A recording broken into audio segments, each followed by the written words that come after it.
এইচএসসির আইসিটির বন্ধুরা, স্বাগতম তোমাদের আজকের টিউটোরিয়ালে। আজকে আমরা আলোচনা করব দশমিক থেকে কিভাবে অক্টালে রূপান্তর করতে হয়। তো তোমরা দেখো এখানে একটি মান দেওয়া আছে। এই টিউটোরিয়ালে আমরা কিন্তু শুধুমাত্র দশমিক থেকে অক্টালের পূর্ণ সংখ্যা নিয়ে আমরা আলোচনা করব, অর্থাৎ পূর্ণ সংখ্যাকে কিভাবে আমরা অক্টালে রূপান্তর করব। তো এখানে দেখো 67 অর্থাৎ 67 এইটা দশমিকে আছে এবং এটিকে আমাদের অক্টালে নিয়ে যেতে হবে। তো এই অক্টালটা আমরা এখন বের করব। তো তোমরা এর আগেই জেনেছো যে সংখ্যা এবং ভিত্তি যদি বিপরীত পাশে থাকে তাহলে করতে হয় ভাগ। তো এইটা তোমরা আবারও একটু লিখে নাও যে সংখ্যা এবং ভিত্তি বা সংখ্যা যদি বিপরীত পাশে থাকে তাহলে তোমাদের ভাগ করতে হবে। তো এটা আমরা একটু দেখে আসি যে এটা কি। তো এখানে দেখো তোমাদের এটা সংখ্যা, আমরা এর আগেই তোমাদের বলেছিলাম যে দশমিক সংখ্যা আমরা কোনো কাজে ব্যবহার করতে পারবো না, সুতরাং এটি আমরা নিব না। তো আমাদের কাছে সংখ্যা আছে 67 অর্থাৎ 67 এবং আর অপোজিটে আরেকটি ভিত্তি আছে 8, সুতরাং আমাদের ভিত্তি 8 নিব এবং 10 আমরা বাদ দিয়ে দিব, কারণ আমরা দশমিকের ভিত্তি কোথাও ব্যবহার করব না। সুতরাং এখানে আমাদের ভিত্তি হিসেবে আমরা 8 পাবো। তাহলে আমরা এই 8 দ্বারা 67কে যেহেতু বিপরীত পাশে আছে তাহলে আমরা ভাগ করে ফেলবো। তো চলো বন্ধুরা, আমরা 8 দ্বারা 67কে ভাগ করি এবং ভাগ করার পর দেখি আমরা অক্টালের কোন মানটা পাই। তাহলে দেখো আমরা 67 একে আমরা কি করব, 8 দ্বারা ভাগ করব। তো তাহলে তোমরা একটু ক্যালকুলেটর নিয়ে নাও, নিয়ে করা শুরু করো। যদিও এর পরবর্তী টিউটোরিয়ালে কিভাবে ক্যালকুলেটর ব্যবহার করে তোমরা 1 মিনিটেই এই উত্তরটি পেতে পারো, আমরা সেটি দেখিয়ে দিব পরবর্তী টিউটোরিয়ালে।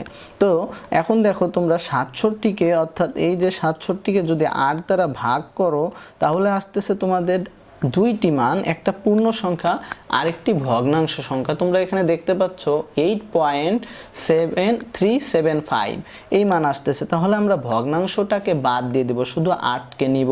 তো এই যে 8 গুণ 8, আমরা 8 গুণ 8 দিব, তাহলে 8টা 64, তোমাদের মান আসতেছে 64, কিন্তু তোমাদের কাছে আছে 67। তাহলে এই যে 67 থেকে বিয়োগ করো 64, তাহলে 64 যদি বিয়োগ করো তোমাদের অবশিষ্ট আসতেছে 3, তাহলে আমরা মান পাচ্ছি 8। তো 8টা 64, এই যে 8 আমরা দিয়ে দিলাম এবং আমাদের অবশিষ্ট আসতেছে কত, অবশিষ্ট আসতেছে 3। তো আমরা এই 3টাকে আমরা এখানে দিয়ে দিব অবশিষ্টটাকে। আবারও আমরা এই 8 দ্বারা এই 8কে ভাগ করে ফেলবো। তো 8 দ্বারা যদি 8কে ভাগ করো তাহলে আসতেছে 8কে 8, অর্থাৎ এখানে 1 আসবে এবং তোমাদের অবশিষ্ট আসবে 0। তো অবশিষ্ট কিন্তু আমরা কিছু পেলাম না। তো এটাই এখন দেখো আবার পরবর্তীতে আমরা 8 দিয়ে আমরা এই যে 1 ভাগ করব, যতক্ষণ পর্যন্ত না তোমাদের মানটা 0 আসে, অর্থাৎ শেষে 0 আসে, ততক্ষণ পর্যন্ত কিন্তু তোমাদের এটা করে যেতে হবে, আদারওয়াইজ কিন্তু তোমাদের এটা হবে না। তো এই যে তোমরা 8কে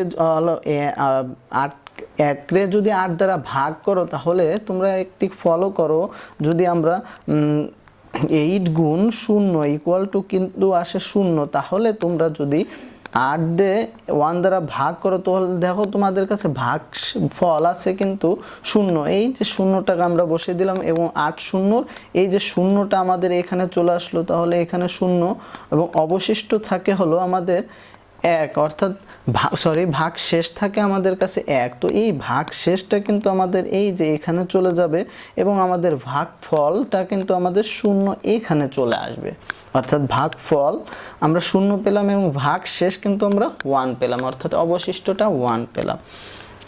তো এখন দেখো আমাদের কিন্তু শেষের মানটা কিন্তু আমাদের 0 চলে আসছে। তো এখন আমাদের উত্তরটা হবে যে এইখানে এটাকে বলবে এমএসবি এবং এই যে তোমাদের কাছে যে উপরের মানটা আছে এটাকে বলবে এলএসবি, অর্থাৎ লিস্ট সিগনিফিকেন্ট বিট, এলএসবি, আর এটা হলো মোস্ট সিগনিফিকেন্ট বিট। তাহলে আমাদের কাছে উত্তর আসলো হলো 67, এটি হলো দশমিক। তো এই দশমিকের জন্য আমরা মান পেলাম, নিচের থেকে আমরা নিব, তাহলে 103, এই যে 101 পেলাম, এটা হলো অক্টালের। তো আশা করি তোমরা বুঝতে পেরেছো যে আমরা অক্টাল কিভাবে দশমিক থেকে অক্টালে রূপান্তর করে থাকি। তো পরবর্তী টিউটোরিয়ালে ক্যালকুলেটরের মাধ্যমে কিভাবে তোমরা এটিকে কনভার্ট করবা, অর্থাৎ খুব সহজে 1 মিনিটের মধ্যে করে ফেলবা, আমরা সেটি দেখিয়ে দেব। তো দেখা হবে পরবর্তী পর্বে। সে পর্যন্ত ভালো থাকো, আল্লাহ হাফেজ।